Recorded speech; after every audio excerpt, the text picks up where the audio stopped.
Tonight, Liz Bishop has an exclusive conversation with the church leader who finds himself at the eye of the storm, Bishop Edward Scharfenberger. Well, he says he wants to, quote, walk with the survivors, but the path ahead for Bishop Scharfenberger is littered with challenges. He must heal the pain of sex abuse while juggling the need for accountability and do it with what he says are limited resources. And the pressure is on with an onslaught of legal action just around the corner. This week, I sat down for an exclusive interview with the head of the diocese, a man who was not even in Albany when these abuses allegedly took place, but who must now solve this enormous problem. All I ask of you is that you bring the best out of me, and I'll bring the best out of you.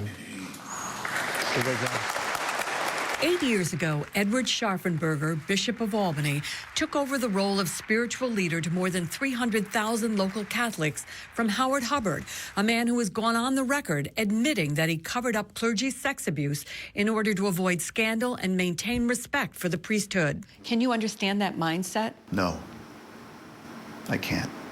Let me be blunt. You've got a rotten apple in the barrel who can cause the other apples to become rotten. I don't see how you preserve the purity and goodness of the rest of the apples by hiding the rotten apple. But because he has admitted that he did allow that to happen, does that make him a rotten apple? That's not my judgment to make. Only God can judge what's in his soul. In some ways, Scharfenberger is now the one being judged. Some would say he's fighting for the very soul of his church. To answer your question, Liz, do I think that not revealing, not reporting to civil authorities, not revealing the bad behavior, or allowing it to persist? Certainly allowing it to persist. Again, what do you do to prevent that behavior from? You certainly don't reassign them. But unfortunately, that was practice, and if Bishop Hubbard admits to that, under oath, it's not the first time I heard that. And it's not the first time I heard it from a bishop. And the only thing I would say about that would be that the Catholic Church somehow might have been held to a higher standard than allowing that to happen. Yes, absolutely. We're accountable to God. We're accountable to the truth. But people sometimes do things in a pragmatic way rather than in a principled way. Scharfenberger, who is himself a lawyer, tells me it would not be wise to discuss his conversations with Hubbard about his actions because of pending litigation. On Sunday, the bishop met with the first person to settle with the diocese on the very spot at Corpus Christi Church that Stephen Mittler says he met Father Mark Haight. He claims Haight sexually abused him for years.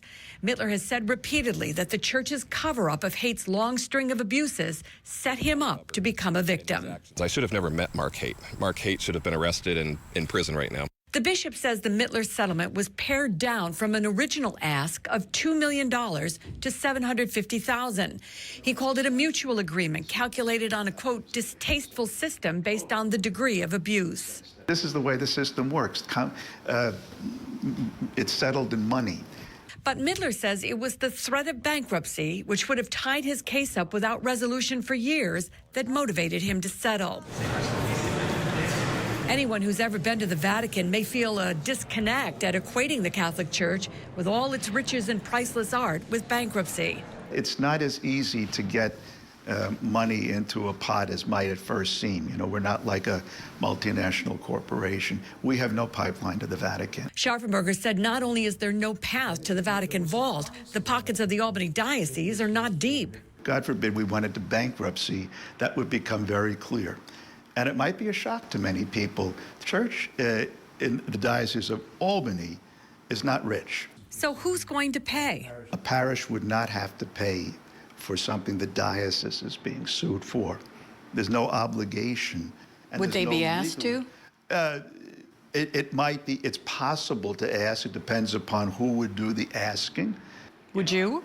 But potentially, I might say, if we're trying to create a fund, I might ask, sure. Mittler has also accused the diocese of stonewalling as he went through the legal process, refusing to produce documents that would have added clarity to his case, like sealed personnel records and psychological treatment evaluations.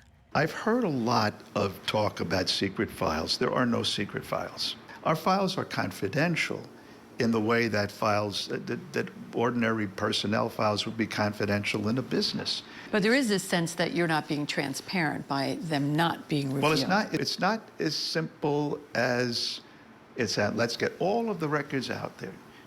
Does everybody really want to know everything, every sin that every person committed? Possibly. Yeah, that's going to help. I'm just saying possibly they want to know. Anybody for whom it is an important thing to know that, I have no problem with them knowing it. We routinely would share that information. But there are people saying that the church tried to keep its secrets at the expense of doing the right thing. No question that that happened. But that's not what's happening now. That's not what we do. The bishop later clarified by email that there is no right to secrecy in criminal matters and that anything that is criminal needs to be disclosed. How does an organization that's founded on love and kindness find itself in this position? Sin. Human beings are subject to be tempted, to be corrupted, to be led the wrong way, and to look for love in the wrong places, quite frankly. Do you think that there is a possibility that the church could not survive? Nobody ever said the church has to be rich. The church has to have buildings. The church has to have stuff. That's the way of the world. So even if all that goes, the church will survive. The bishop added that sometimes it's not a bad idea to shake things up and start from scratch again.